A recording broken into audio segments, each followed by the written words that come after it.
대한민국 헌법 제13조 제2항을 보면 모든 국민은 소급입법에 의하여 재산권을 박탈당하지 아니한다 라고 딱 박혀 있습니다.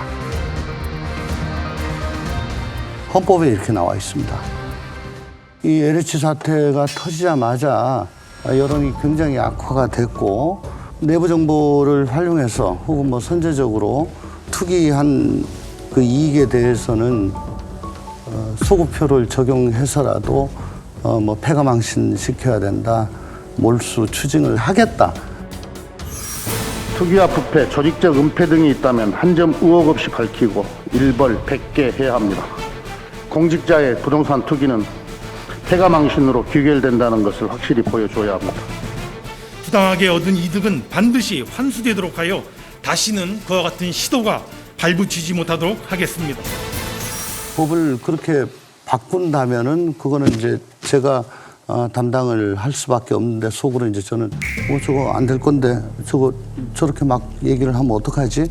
라고 걱정을 했었는데요. 사실 이게 이제 공공주택특별법이라고 있습니다. 거기에 이 아니나 다를까 이제 곧장 그 개정안이 저희 법안 소위에 올라왔고 그 심의 과정에서 많은 의원님들이 이건 소급표 적용해야 된다고 말씀을 하셨는데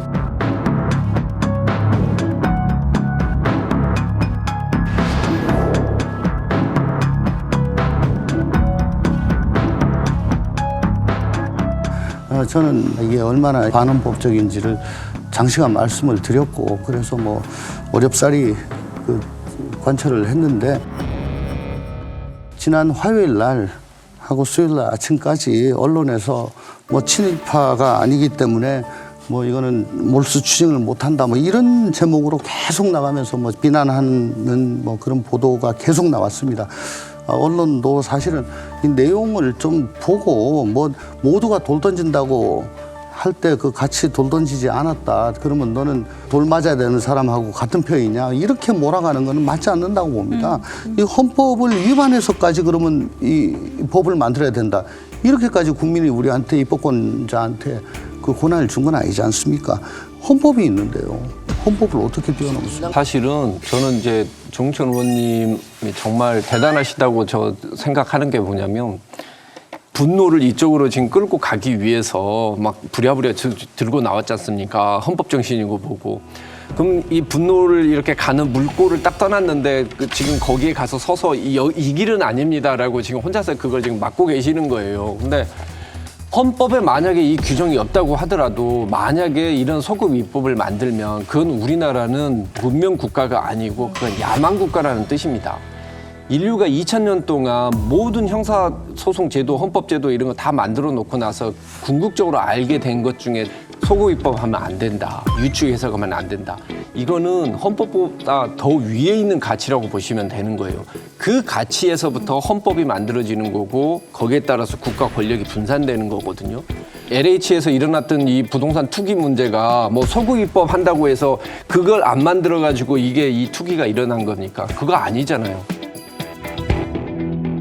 하나 짚고 싶은 것은 사실 이제 투기한 사람들의 투기 자산을 몰수한다 이런 것은 어떻게 보면 쾌감을 줄 수 있는 것도 사실이고 차후에는 그런 부분에 있어서도 법이 만들어질 필요는 있다라고 생각합니다만은 그러나 우리가 1기 신도시, 2기 신도시를 본다라고 하면 각각 10,000명 정도씩이 적발되지 않았습니까? 이번의 경우에 지금 겨우 40몇 명 나온 거 아니에요? 이 중에서 얼마나 정말 유죄를 받을 것인지 1기, 2기를 보면 그 중에서 10%가 유죄를 받았잖아요. 그럼 여기서 한 4명 정도 받는다. 이 얘기가 되는 것이 아닌가. 그 4명의 재산을 몰수한다라고 하는 게 전체 투기를 근절하는데 얼마나 도움이 되는지 저는 지금 잘 모르겠다라는 얘기를 드리겠고요. 오히려 정말 국민들이 알고 싶은 것은 누가 투기를 했는지를 제대로 좀 찾아내라. 라고 하는 것이 정말 국민들이 원하는 것이 아닌가. 재수없게 혹은 순진하게 자기 이름으로 한 사람들 몇 명만 마녀사냥이죠. 네, 그렇게 되는 것이 아니라 정말 이름 숨기고 장모 등등의 이름으로 한 사람이 누구인지 찾아내는 것이 더 중요하지 않을까 하는 생각이 들어요.